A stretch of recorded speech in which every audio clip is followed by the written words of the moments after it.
Shalom, Mishkaba. This is the Rabbi Daniel Baumet and Bethesda Gospel Ministries, or Bethesda Ministries. Call it as you want. Hard to break old habits. Trying to get better lighting here. I don't like the lighting. Everything looks so green, and it's not green at all. It's a white room, so I understand that. I'll work on that issue, and we'll see what we can find out. Maybe it's a camera. I don't know. Anyway, this message is called Walk in Perfect Law of Liberty. It's based on James chapter 2 verse 26, which reads, "Be doers of the word, not hearers only, deceiving yourselves. But he who looks at the perfect law of liberty and continues in it, and is not a forgetful hearer, but a doer of the work, this one will be blessed in what he does. So as the body without the spirit is dead, so is faith without works dead also." And those were quotes from James chapter 1 verse 22, verse 25, and then James chapter 2 verse 26. The book of James, Yaakov, he is the ultimate description of a relationship between faith and works. Rather than being at odds with Paul's teaching, salvation through faith alone, in Romans 1:8, James clarifies that if there are no works, then you can't have an outward manifestation of what God's doing in your life.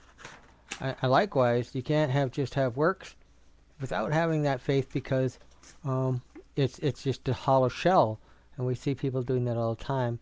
A lot of good works. Sikhs have good works. Muslims have good works. Hindu have good works. The things that they do for the poor and for the sick and for the needy. But, so just the outward shell isn't sufficient. We have to have a faith principle in beside it, that sign of inward workings going on of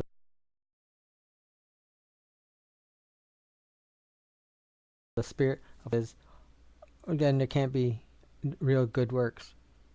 He is not, as some have accused, attempting to enslave believers to dead works of the law, but rather encouraging them that the good works, as outlined in the Torah, must naturally flow from those who are in a right relationship with God.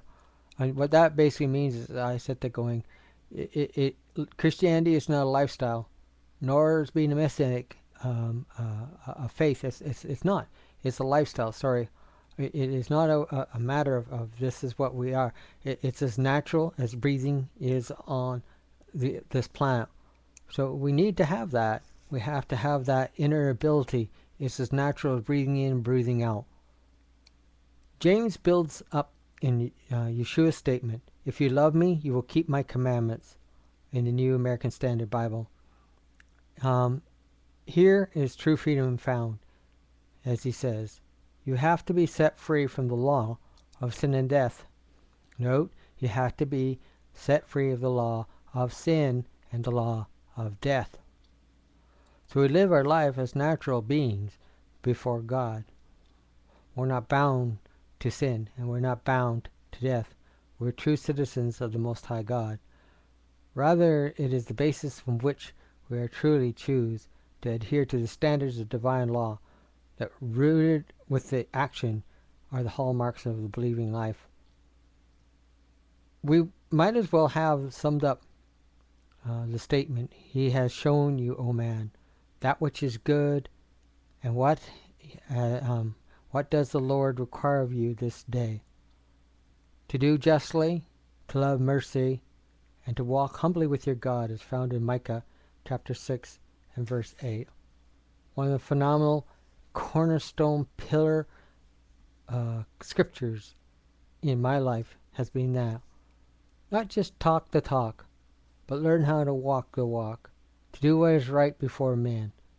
Oh, some of them will abuse you, as I was abused this month. And some will misuse you, and some will mistreat you and even lie to you. So what? They are of this world. But you, O children, are not of this world. You're of God. Until next time, I'm hoping all